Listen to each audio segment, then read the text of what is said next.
Palavra aberta. O que será melhor para o Brasil a partir de 2025? Ter Donald Trump ou Kamala Harris na presidência dos Estados Unidos? O assunto pode parecer distante do cidadão comum, mas uma boa relação com a maior economia do mundo pode interferir positiva ou negativamente no nosso dia a dia, principalmente no bolso, na economia.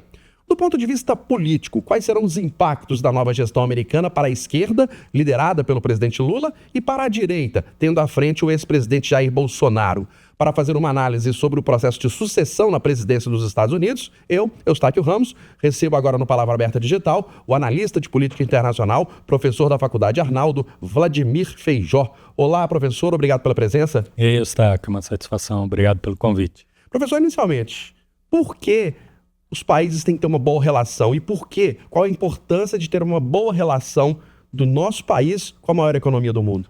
Os interesses nem sempre batem, portanto isso é o que a gente fala de conflito. Ter uma boa relação significa ter porta aberta para conversar das diferenças e onde houver espaço para ceder, e onde houver convergência, firmar novos acordos. Ainda mais no mundo de rápida transformação geopolítica, muitos eventos estão impactando na economia e que, portanto, a gente tem que reagir.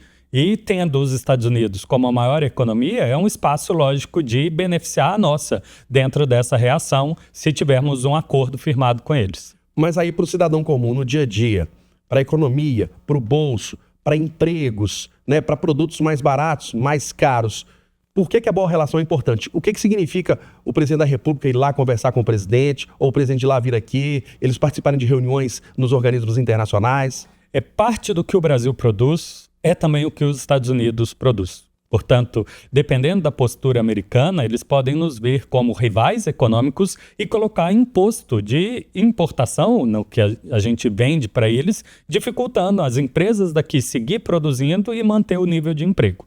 Fora isso, os Estados Unidos, como um ator global, competindo com o Brasil, pode usar o peso do mercado dele para fazer pressão que outros países priorizem comprar produtos americanos em vez de produtos brasileiros. E, além disso, o jogo geopolítico e a participação da diplomacia americana hoje, por exemplo, tem travado as negociações na Organização Mundial do Comércio e também os painéis de solução. O Brasil, que já sofreu muito com sobretaxa, bloqueios de outros países, conseguiu ajuizar a ação e ganhar as ações nesses painéis de solução. E hoje isso não está funcionando desde o primeiro mandato do Trump, 2016, porque o governo americano segue travando isso. E ter uma boa relação para conseguir destravar poderia ser muito benéfico para a gente. Agora a pergunta, o que será melhor para o Brasil? Donald Trump ou Kamala Harris? No curto prazo não muda nenhum dos dois no caso do conflito no Oriente Médio. E isso é o que tem levado à inflação extremamente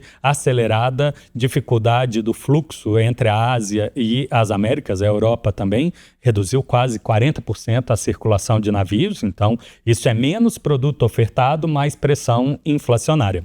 A gente tem que estar atento também às questões da dívida pública americana. Se de um lado o governo dos democratas, que a Câmara representa, significa um compromisso de investir em novas guerras, no mínimo as que já estão rolando da Ucrânia e Israel, do outro lado o Donald Trump se compromete a uma redução dos impostos e um descontrole das contas públicas, gastar mais e arrecadar menos, o que pode significar um título americano que vai exigir juros mais altos e aí investidores que poderiam optar por estar no Brasil comprar os nossos títulos e fazer investimento aqui para fazer nos Estados Unidos, considerando que lá teria um retorno mais garantido.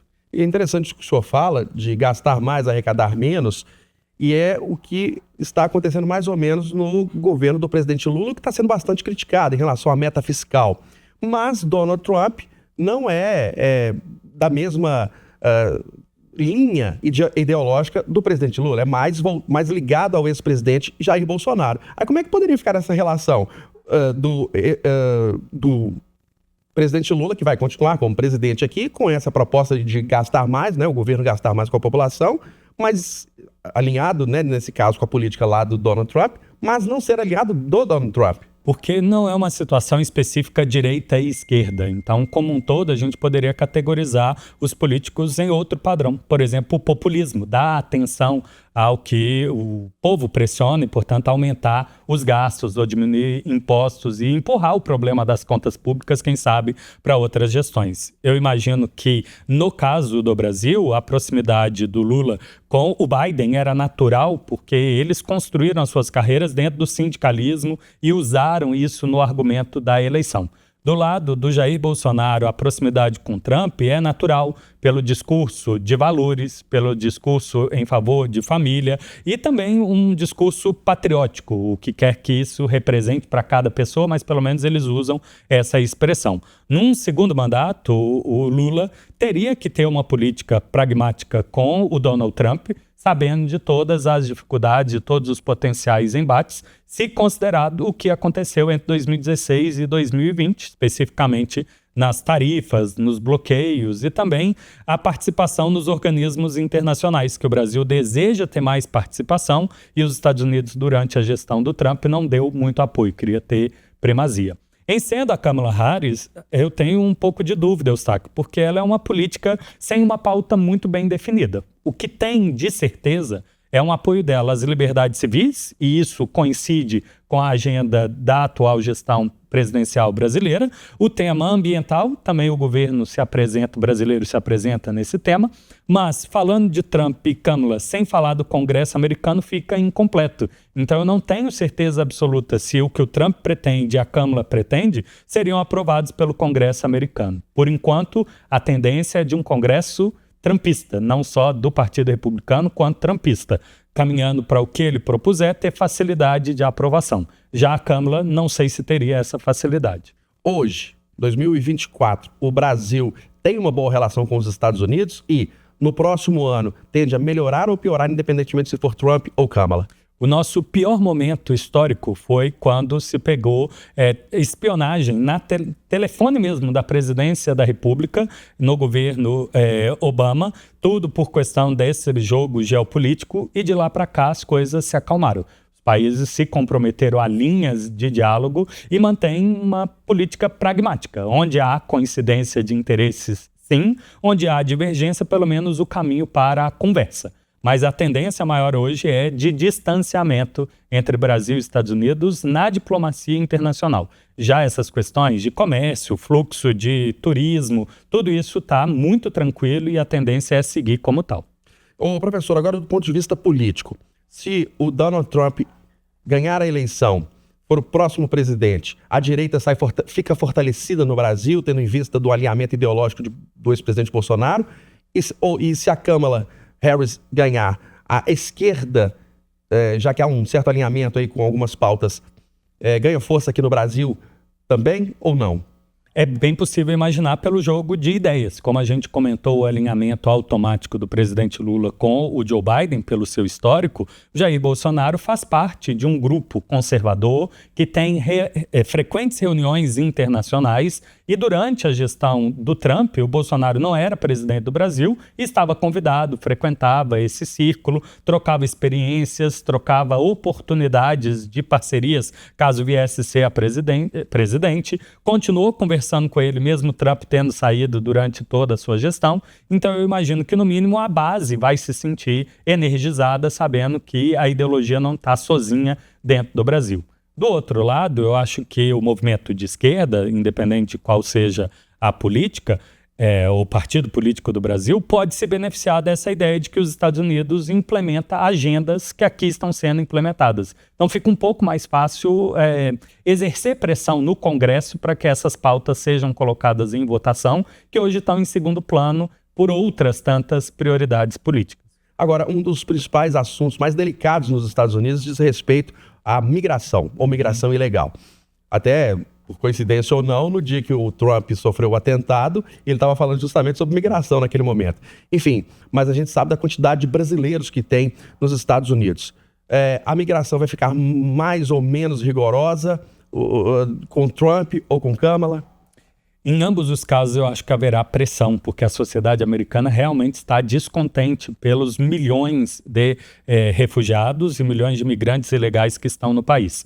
especificamente as políticas de ajuda social, enquanto o povo americano tem dificuldade de financiar a habitação e conseguir moradia, existem muitas cidades que garantem esse espaço e isso é um descontentamento. Do ponto de vista da fiscalização de fronteira, o brasileiro que opta por essa travessia ilegal vai ficar muito mais difícil no governo Trump, porque ele promete assumir o controle desse policiamento, investir nesse tipo de organização, né, entidades nos Estados Unidos, e não deixar muito sobre responsabilidade dos estados.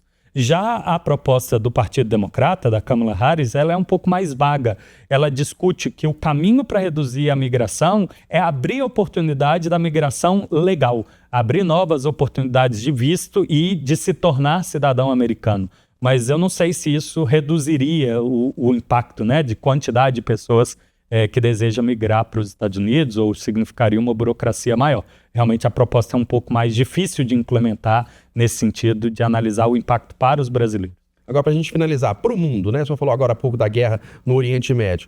Trump ou Kamala vão ser mais negociadores ou mais rigorosos? Podem intermediar aí um fim da guerra em Gaza, guerra Rússia-Ucrânia, conflitos com outros países? Para a Europa, o Trump significaria uma pressão muito maior para que eles assumam o esquema de defesa, pondo em risco, inclusive, a OTAN. Se isso acontecer, para o mundo isso pode ser um benefício. Boa parte das instabilidades do mundo se deu pela expansão da OTAN, não só na Europa, mas também na Ásia. Então pode significar menos tensões para o futuro. Fora, ele se dispôs a conversar com quem quer que seja, inclusive os rivais, Irã ou a Rússia, para tentar resolver de outra forma. A Kamala Harris, se for a candidata e se vencer, poderia representar mais do mesmo. Portanto, a manutenção desse esquema, talvez aqui no Brasil muita gente ouça falar, o plano globalista, esse alinhamento, né, de definição de temas pelos países ocidentais e o resto do mundo ter que seguir e só dizer sim senhor, acatar. Então, pelo menos estabilidade a gente terá. Não sei se isso é benéfico para a gente. Nós discutimos aqui no Palavra Aberta Digital, nesta edição, o reflexo da próxima gestão na presidência dos Estados Unidos para o Brasil. Donald Trump ou Kamala Harris? O que será melhor ou pior para o nosso país? Conversamos com o analista de política internacional, professor da Faculdade Arnaldo, Vladimir Feijó. Professor, obrigado pela presença mais uma vez, obrigado pela contribuição, grande abraço. Abraço, muito obrigado também.